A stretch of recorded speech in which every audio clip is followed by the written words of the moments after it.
आइए बच्चों, आपका फिर से हमारे विद्यालय में स्वागत है। आज हम जीव जगत में सजीवों के कुछ लक्षणों के बारे में जानेंगे। बच्चों, जगत का शाब्दिक अर्थ आप जानते हैं, संसार होता है।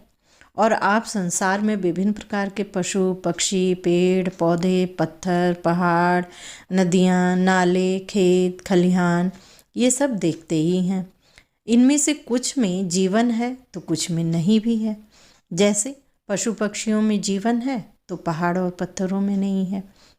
जिनमें जीवन होता है उसे सजीव कहते हैं और जिनमें जीवन नहीं होता है उसे निर्जीव कहते हैं। अब किसी में जीवन है या नहीं, इसकी पहचान हम कुछ लक्षणों से भी कर पाते हैं। आइए हम जानते हैं कि सजीवों के क्या लक्षण हैं।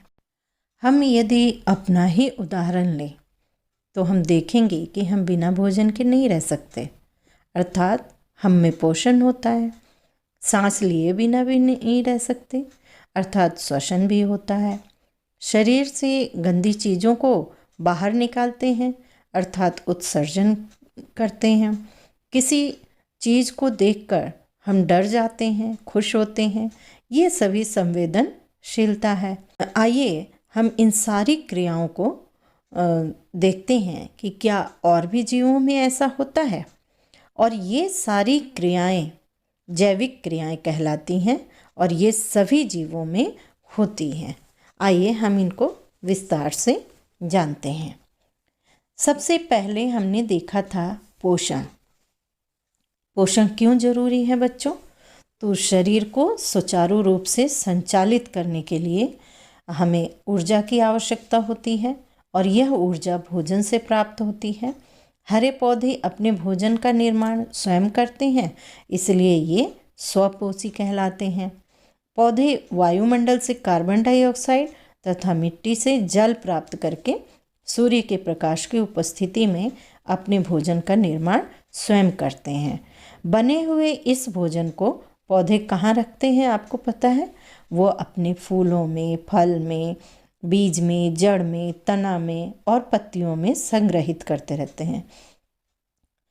तो पौधे जो हैं अपना भोजन स्वयं बनाते हैं तो उन्हें हम स्वपोषी कहते हैं। लेकिन इनके विभिन्न भागों को जब जंतु भोजन के रूप में ग्रहण करते हैं तो उन्हें हम क्या कहते हैं? उन्हें हम परपोषी कहते हैं। लेकिन इन्हें परपोषी के साथ इनका अलग अलग हम नाम भी दे देते हैं। जैसे कुछ जंतु जो केवल हरे पेड़ पौधे या पेड़ पौधों को ही भोजन के रूप में ग्रहण करते हैं तो उन्हें हम शाकाहारी कहते हैं। जैसे बकरी, हिरन, चूहा, ये सब। कुछ जंतु इन शाकाहारी जंतुओं को अपना भोजन बनाते हैं। ऐसे जंतुओं को हम मांसाहारी भी कहते हैं, जैसे शेर, चीता आदि। लेकिन कुछ ऐसे भी जंतु हैं जो इन पेड़ पौधों को भी खाते हैं और साथ ही साथ अन्य जंतुओं से भी अपना भोजन लेते हैं। तो ऐसे जंतुओं को हम सर्वाहारी कहते हैं, जैसे मनुष्य या कॉकरोच। इसी तरीके से और भी कई जीव हैं। ठीक है, तो ये आई बात पोषण की कि सभी जीवों में पोषण की क्रिया अवश्य होती है। अब आइए श्वसन को देखते हैं। सभी सजीवों में श्वसन की क्रिया अवश्य होती है। इसमें प्राणी श्वास के द्वारा ऑक्सीजन गैस शरीर के अंदर लेते हैं और कार्बन डाइऑक्साइड गैस शरीर के बाहर छोड़ते हैं। अंदर लिए गए ऑक्सीजन की मदद से भोजन का ऑक्सीकरण होता है, जिसके फलस्वरूप कार्बन डाइऑक्साइड गैस बनती है। बाद में इसे ही बाहर निकाला जाता है। विभिन्न जीवों में श्वसन के लिए अलग अलग अंग हो सकते हैं। जैसे मनुष्य में फेफड़े, मछली में गलफड़े, मेढक में त्वचा और फेफड़े दोनों ही होते हैं, क्योंकि जब वह पानी में होता है तो त्वचा से और जब जमीन में होता है तो अपने फेफड़े से सांस लेता है।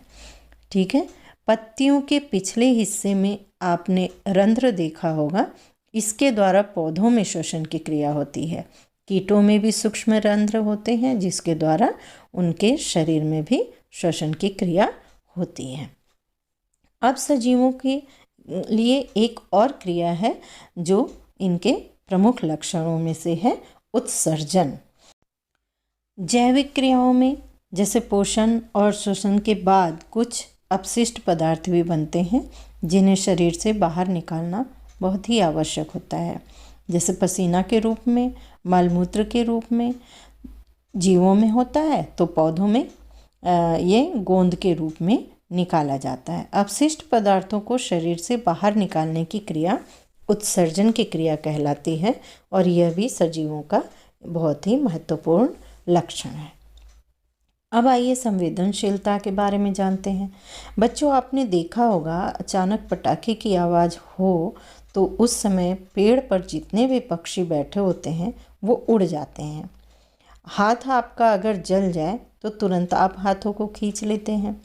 स्वादिष्ट भोजन को देखें या उसके बारे में सुने तभी लार भी टपकने लगती है।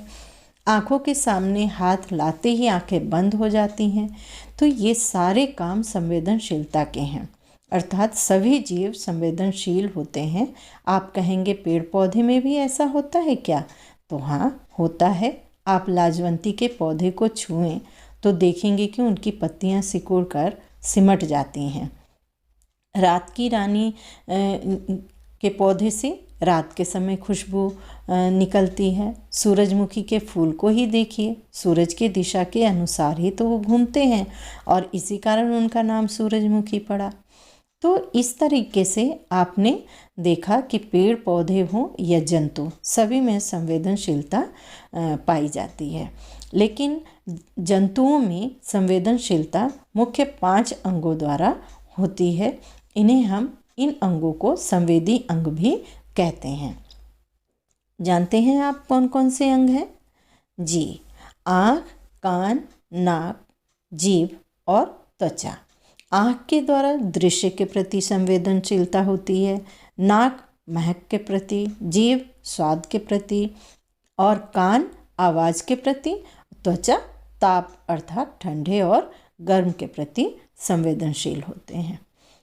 अब एक लक्षण और है वृद्धि। यह भी बहुत महत्वपूर्ण लक्षण है। जीव जन्म के समय तो बहुत ही छोटे होते हैं, बाद में लगातार वृद्धि कर बड़े होते जाते हैं। जंतुओं में यह वृद्धि निश्चित आयु तक होती है, जबकि पौधों में यह जीवन पर्यंत चलता ही रहता है। अब इसके बाद वृद्धि हुई, यानी जीव छोटा था। छोटा कैसे? जन्म लेकर के ही तो जन्म लेना भी तो एक महत्वपूर्ण काम है। उसे हम कहते हैं प्रजनन। प्रजनन ऐसी क्रिया होती है जिसमें जीव अपने ही जैसे जीवों को जन्म देते हैं। जीवों के अस्तित्व के लिए यह एक महत्वपूर्ण और अति आवश्यक क्रिया है तथा सजीवों का महत्वपूर्ण लक्षण भी। आपने पक्षियों में देखा होगा, पक्षी अंडे देते हैं, फिर इन अंडों से उन्हीं के जैसे छोटे बच्चे यानी शिशु पक्षी के रूप में निकलते हैं।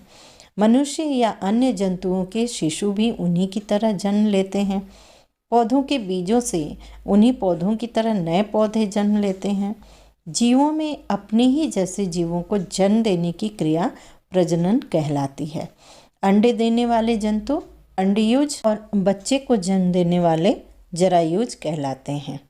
आपने सजीवों के लक्षणों में पोषण, श्वसन, उत्सर्जन, संवेदनशीलता, वृद्धि, प्रजनन आदि क्रियाओं को देखा। निर्जीवों में इनमें से कोई भी लक्षण नहीं पाए जाते हैं और इसी कारण उन्हें हम निर्जीव कहते हैं। ठीक है बच्चों, तो आपने सजीवों के लक्षणों के बारे में जाना। तो बच्चों, अगले वीडियो में मैं आप लोगों को सजीवों के वर्गीकरण की जानकारी दूंगी। तब तक के लिए धन्यवाद। आप मेरे वीडियो को देखते रहें, शेयर करते रहें और मेरे चैनल को सब्सक्राइब भी कर लें।